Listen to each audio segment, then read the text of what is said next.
Hi everyone, I'm Caroline from Coconut Singapore, and for today's Coco Chats, I am joined by M Ravi. He is a human rights lawyer from Singapore who has served as counsel on many high-profile court cases in which he represented those facing and sentenced with the death penalty, as well as those in which he fought for LGBT rights. How are you doing today? I'm fine. Can you tell us a bit more about yourself for viewers who are not familiar with you? Yes, my name is M Ravi. I'm an international human rights lawyer and I'm also an anti-death penalty activist. Currently, I'm pretty much working on ESG work, and I'm also involved in a regional NGO based in Malaysia, which is Malaysian Advisory on public. Basically, it is essentially an NGO for ESG related issues. And what I work on currently, I have an international law firm based in Thailand, Myanmar, and Nigeria. And I have alliances in the region where I work on ESG related work pretty much. Nice. We actually wanted to chat with you today because we have been following and covering cases involving the death penalty closely. And we also wanted to hear your perspective as a legal counsel that has been involved in many of these cases. So to start, can you tell us how you first got involved with cases involving the death penalty and why you've made them such a major part of your life's work? Yes. Before 2003, that was 20 years ago, I was pretty much involved in more civil litigation and corporate related work, intellectual property rights and so on. In the year 2003, I don't know whether to call it eventful or uneventful, but I think that definitely that's a year that really got me the baptism of fire.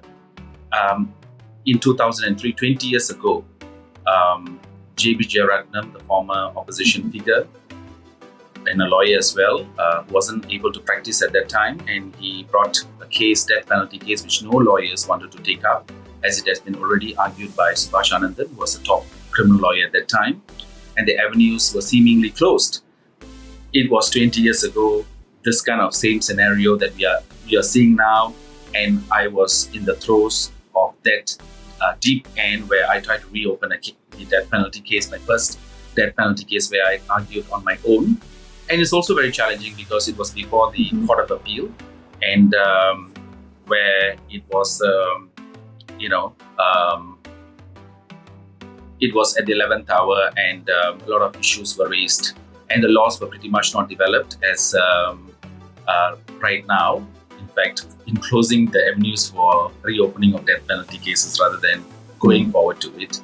And on the eve of the execution, I will spare all the other details. I was before the Court of Appeal, and the then unpopular Chief Justice, Yong Pang Hao, unpopular, I'm saying it was unpopular with the lawyers. So basically he said that the case has run its course and I cannot do much about it. Then I said, because of procedural hurdles, then I said that, are you then saying an innocent man can be hanged in Singapore for want of procedure? And he said the answer is yes, and he affirmatively said yes again. So that was like really shook me and shook my conscience. And then I because it was really unbelievable that procedural justice should stand in the way of the real justice of the matter. Because are we here to hang an innocent man? Put that procedure aside. The larger issues, procedures are meant to help us, not to impede access to justice. So then I witnessed a horrendous scene in the prison and so on and so forth. And there were no campaigners around much at that time. And then in subsequent cases, I took up death penalty cases and started mounting a campaign against the death penalty by forming Singapore Anti-Death Penalty campaign group with a group of like-minded activists in 2005. And then the rest is history. Okay, so let us talk about some of the more recent death penalty cases that you've been involved in. So in 2019, you began representing Nagendra Damalingam, right? So he's a Malaysian whose death penalty case earned a lot of attention last year here in Singapore and as well as all around the world. So he was ultimately executed last year for trafficking heroin into Singapore. But the lead up to his execution saw like the largest public demonstration against the death penalty ever in Singapore, with hundreds showing up for his protests and holding vigils in his name. Did you expect this huge response from the public? Yes, definitely expected this huge response to the public. And thanks to our activist friends that we were working closely with. And also the case did have this element of the intellectual disability. And it has all the elements as to why death penalty is not a solution. And so there was an international outcry just based on not only just the individual facts and circumstances of his case, but also the particular attention was focused on the intellectual impairment. What exactly drew you towards Nagen's case, and what made you agree to represent him at the time? You see, the difficulty I had already then, because I had already filed a series of applications in other death penalty cases, which we will come back in a moment. Basically, I was already facing cost orders and stuff like that in reopening death penalty cases. But so there was already a risk of all these things coming on in the way. And I'm already facing disciplinary actions for taking up such cases as well, which actually took place in Nagendra's case because the Court of Appeal filed a complaint, which is before, in Nagendra's case, which is now before the disciplinary tribunal. Now, the thing is that because of Nagendra's particular circumstances of his case, which is, as I indicated, it's not just because of the fact that the court has ruled that his conviction will stand, because at the time when he was committed the offence, he was not. There's not sufficient evidence before the court to say that there was abnormality of mind, so to speak. The standards are so high for conviction. But the issue for execution is a different issue, and a different standard should apply. And we were looking at the international customary law, which is also a law in Singapore, because customary international law has an impact on Singapore, because what we call it is a peremptory norm, which is international nations recognize this, that once it has become a customary law, that nations are bound by this, and so on and so forth. So there is an international prohibition on hanging mentally ill persons, and there are good cases and case law development. So it's more of, at the time of his execution, whether Nagendran was mentally impaired sufficiently that he should not be executed. He was mentally ill, and I sought the help of forensic psychiatrists. And it was also difficult to get local psychiatrists. They are not only lawyers are scared, psychiatrists are also scared to get involved in such controversial cases. That is the difficulty. So I had a very good forensic psychiatrist from Australia as well as UK, who looked at the notes, and I managed to bring them at the late stage to the court, and they were prepared to actually give a testimony as to why Nagendran suffers mental impairment and is not suitable for hanging as such. But in regards to that, I think the Central Narcotics Bureau and the Home Affairs Minister K. Shanmugam, they have publicly denied this, and they said that he, quote unquote, knew what he was doing and that his sentence was just, right? It's been just over a year since his execution. So, what's your response to the government's position? You see, the unfortunate. Sorry, the unfortunate position is that Shanmugam and the rest of them are debating with Branson and others. And though Mr. Branson's views are accurate in his observations, but I think significantly, we are the ones he should be engaging. We are on the ground. I was Nagendran's lawyer, and also there are also activists, respected activists like Kokila, Kirsten Han, Rocky, and all these local activists who are sufficiently dedicated themselves to this work. And I think that is important. And if you look, it's important that people like us who have stake in it, in the sense that we are also Singaporeans, that you say that Singaporeans should, that there shouldn't be foreign interference, blah, blah, blah, and so on and so forth. And then why don't you engage us? Mr. Shanmugam is a lawyer, I'm a lawyer. What is difficult? You come on live debate, ask the questions.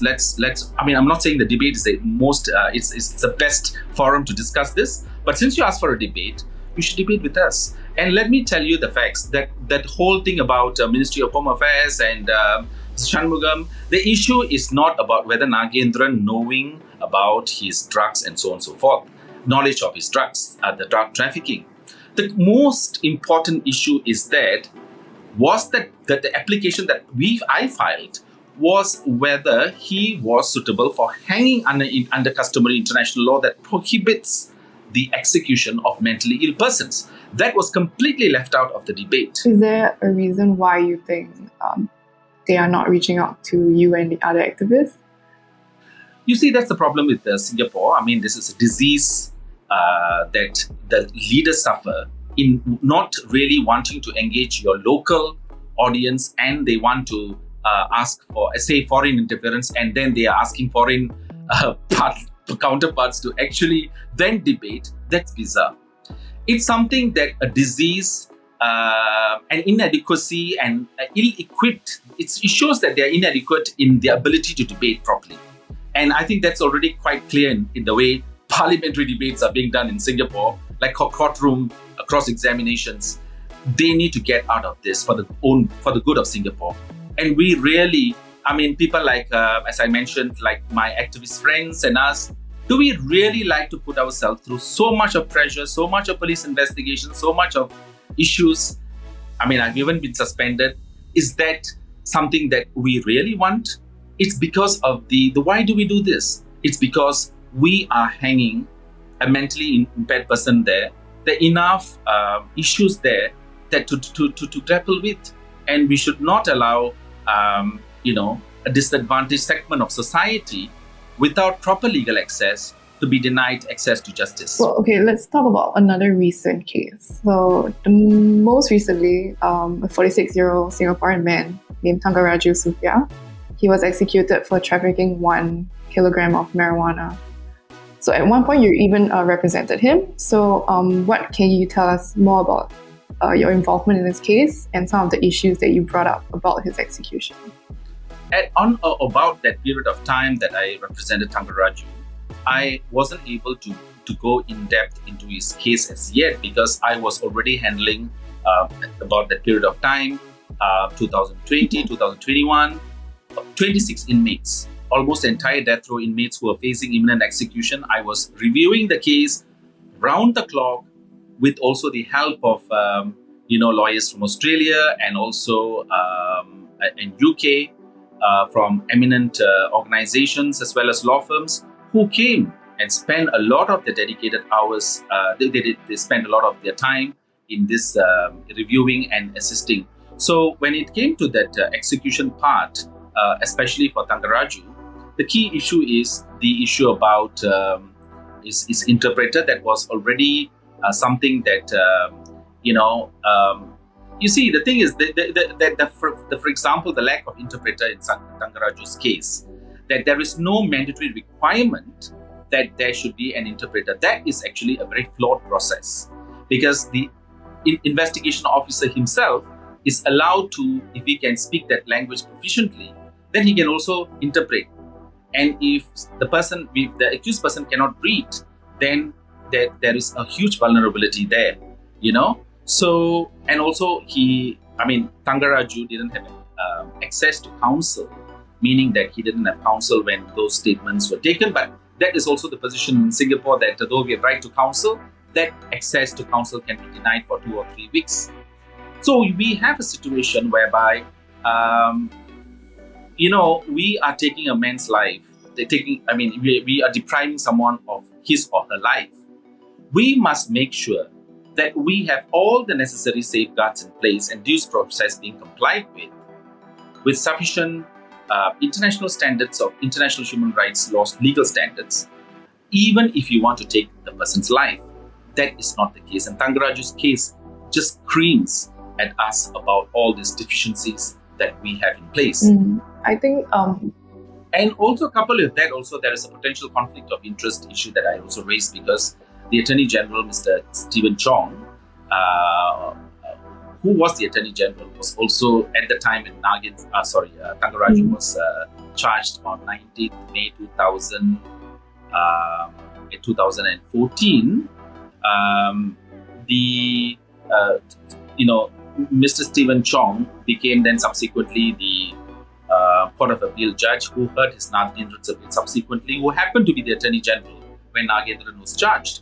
So there it raises, and Justice Stephen was also the one who was hearing Tangaraju's final appeal. I keep on saying Nagendra, Tangaraju's final appeal. And on the eve of his execution. So that raises an apparent conflict. I'm not saying there's actual conflict, and Justice Stephen shouldn't have heard the case. And this is an additional problem, and the state hasn't given us sufficient explanation to this very important issue, because Tangaraju does need this explanation, even though he states we need this explanation. Why the AG, when he was an AG, Tangaraju was charged, and also he had decided the case as a judge. I think right now a lot of details have not been made known to us, but most of the death penalty cases that were reported, that we know, they involve traffickers of drugs, that like heroin, mostly of heroin. And then there's cases like Tangaraju's where it involves marijuana. But do you believe that marijuana, a drug that has been legalized in several countries, should be classified under the same legal umbrella as drugs like heroin? I think given the developments that's taking place in Thailand, Malaysia, in the region already, without going to Europe, we can see there are so many policies in international harm reduction and drug policies, international harm reduction and drug policy organizations have highlighted a restorative approach towards even drug consumption issues, especially cannabis has been legalized. So it should not even be in that A category. It should not attract death penalty to the extent of drug trafficking. That category should be removed, and also that I think the serious issue is where under international law, drug trafficking is considered as a non-violent crime, and to kill or to execute persons on account of drug trafficking is a violation of the UN conventions and the UN pronouncements. Like you mentioned earlier, even billionaire Richard Branson spoke out against Singapore's drug laws, saying that it's pretty harsh. He even called out numerous times, and he even called you courageous in one of his statements for your work.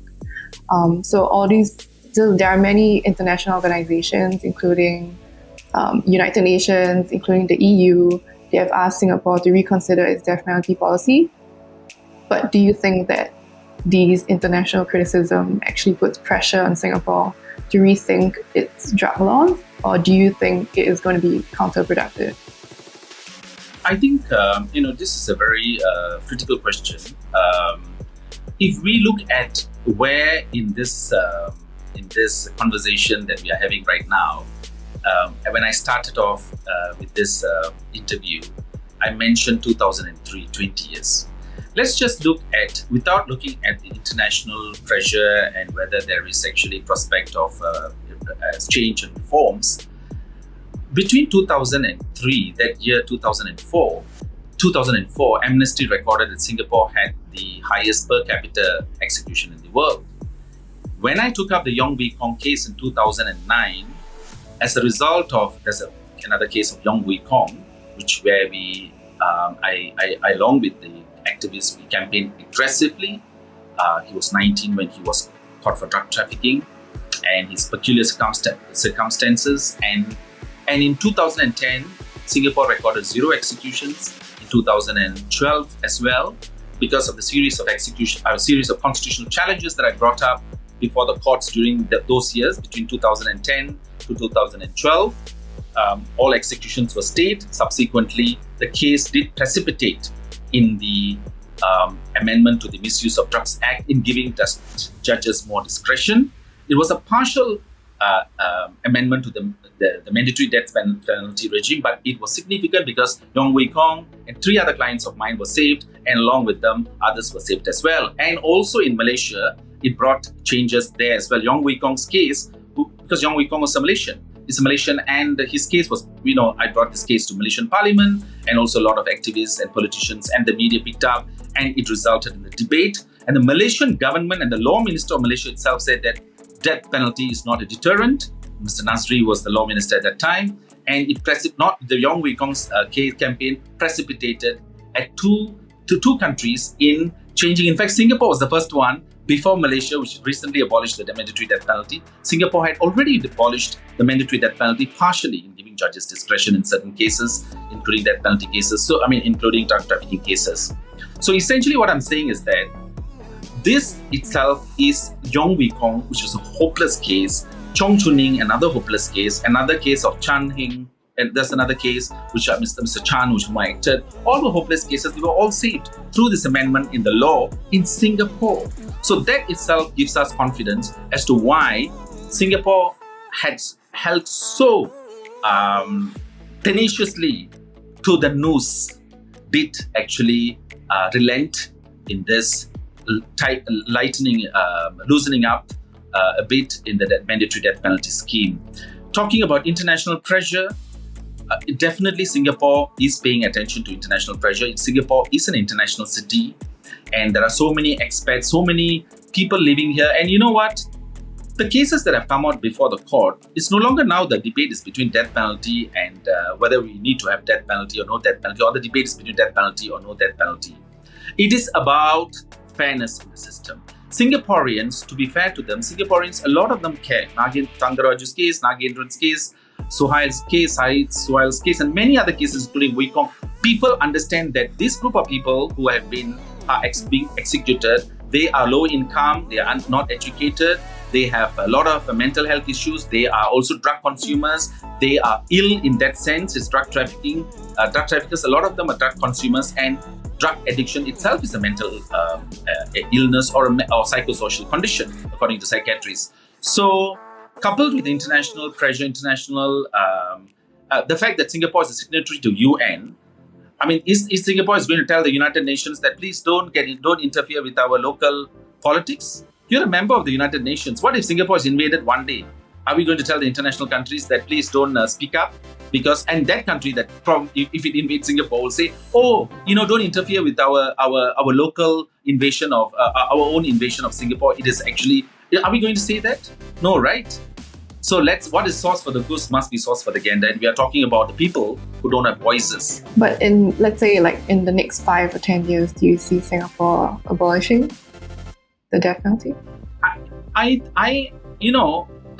quite an optimistic person, and a lot of people might not agree with me or my observations. I had already the instinct that when I was doing the Yong Wei Kong campaign, that somehow Yong Wei Kong could be saved. I had the faith within myself and the resolve that although the setbacks will be there and the challenges I will face, I was convinced that at some point we become the agent of change, just like our fellow activists and others across the globe who are fighting together with us across the world. Changes has precipitated everywhere. Once it used to be only 1/3 of the world's population, now it's more than 2/3 of the world population are opposed to the death penalty. And that momentum is increasing every other day. We hear another country has abolished the death penalty, another country is still looking blah, blah, blah, and so on and so forth. And also, for example, even the 377A, decriminalizing homosexuality in 2010, the very gay community who wanted it repealed were opposed to my legal challenge because of the so-called unsavory nature of the facts that I was representing a client. But that gave standing, and that in fact ended in a 12-year struggle that actually forced the government to repeal because of the legal challenges in court, to repeal 377A. Again, when I started, I had a lot of opposition even from the gay community themselves. But these are things that, again, Velama's case, right, to by-elections. 25 years, there were no by-elections. And in Hougang, this cleaner who take up, cleaner, I'm saying that, not in a condescending way, the fact that even though she was, not in a very, it was not easy for her to actually bring up such challenges. An ordinary person in Singapore has brought a by-election back to vote in Singapore back after 25 years. So what would, if anyone looking at this, it's not possible, all this point to only one thing, that you must be determined, you must be prepared to face challenges, and we have to be determined to see changes and be the agent of the change ourselves. Okay. Well, let's talk about one of your other cases. So, Gobi Avedian, right? So he's one of your clients who you were who successfully able to get off death row. Can you tell us more about his case and how you were able to appeal his sentence? Okay, at the time when I represented Gobi and filed the application, I think it was filed in late 2019. That was the time the application was filed on the basis that there was actually change in law in another case called Adili. It was another case whereby the Court of Appeal said that they departed on the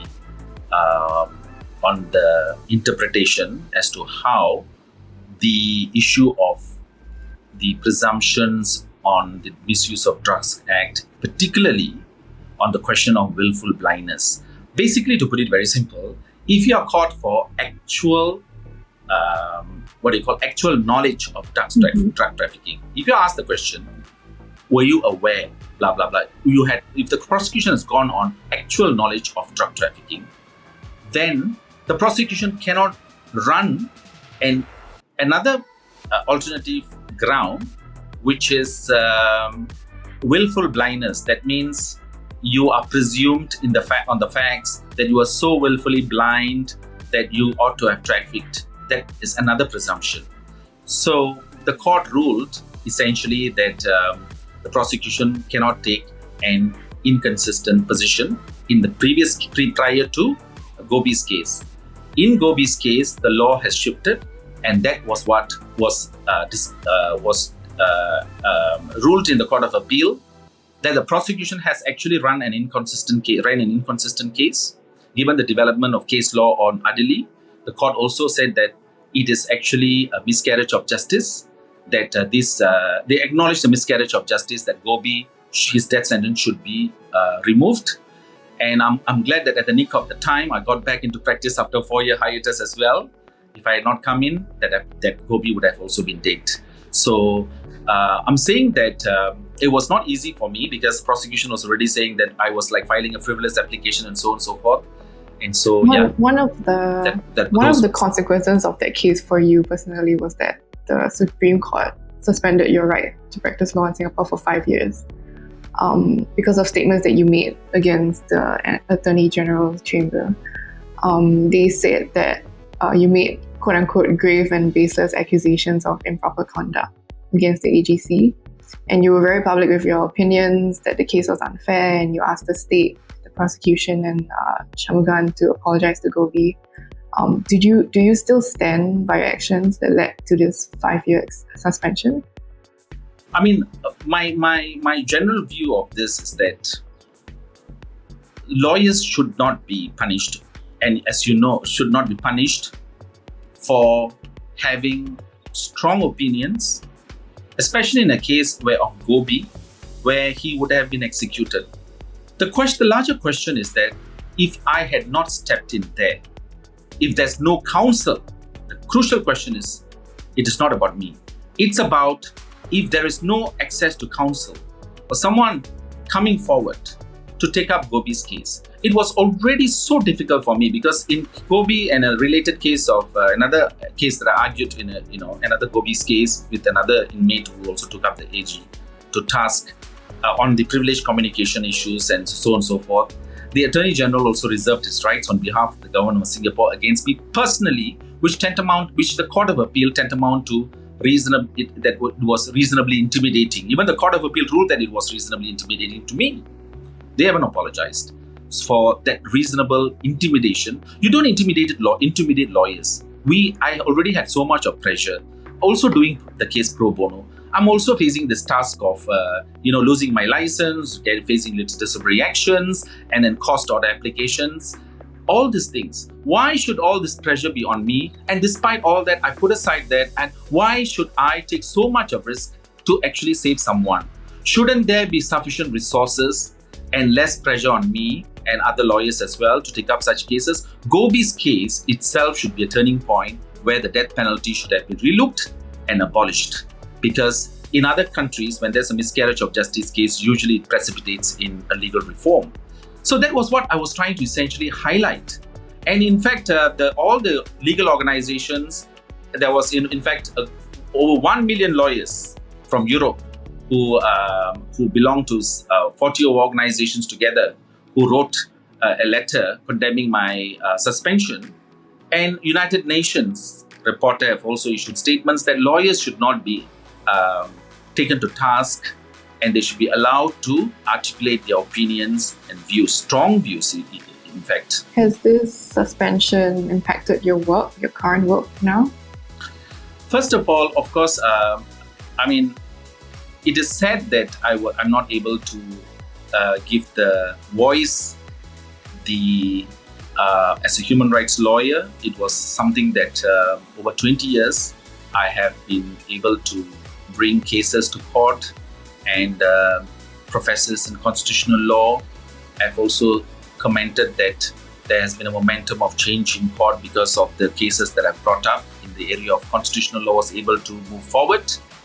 Of course, I thank also the Court of Appeal judges, especially Justice Chan Se Keong and Justice V.K. Raja and Justice Andrew Pang during that era of Yong Wei Kong's period.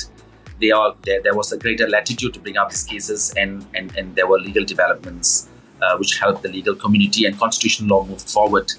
I think that perhaps it has come to a stage whereby I have done my part for 20 over years at high personal cost.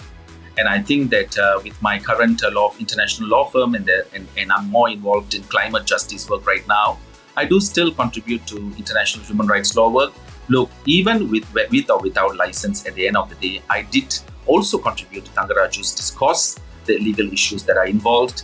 And at the same time, I think Singaporeans are also paying attention to these issues. So I can also still contribute in whatever ways I can.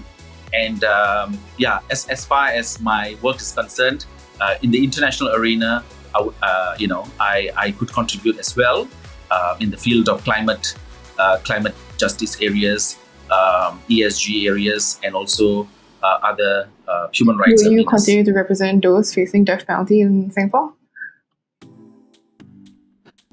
After your suspension? You mean after my suspension, I think there are a lot of other applications, the Court of Appeal, blah, blah, blah. I'm not sure as to even my, this is the end of the road, or it's going to be even bigger impact leading to more actions against me.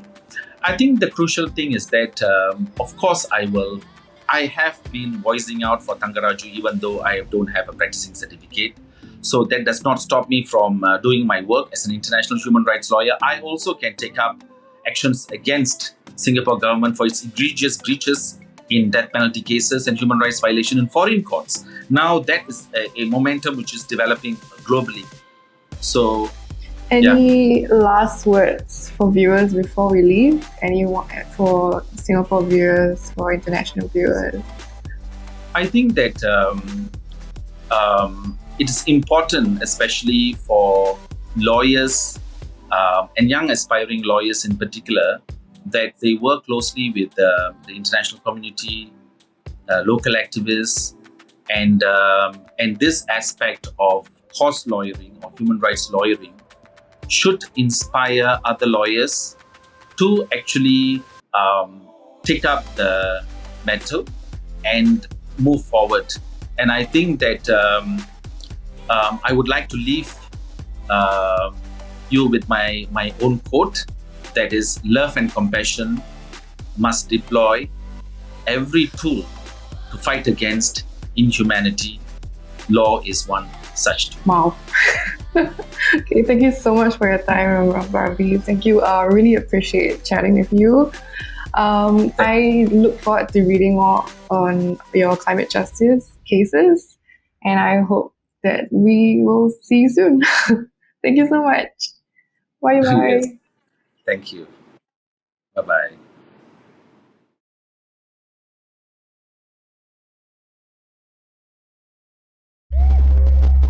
Coconuts TV.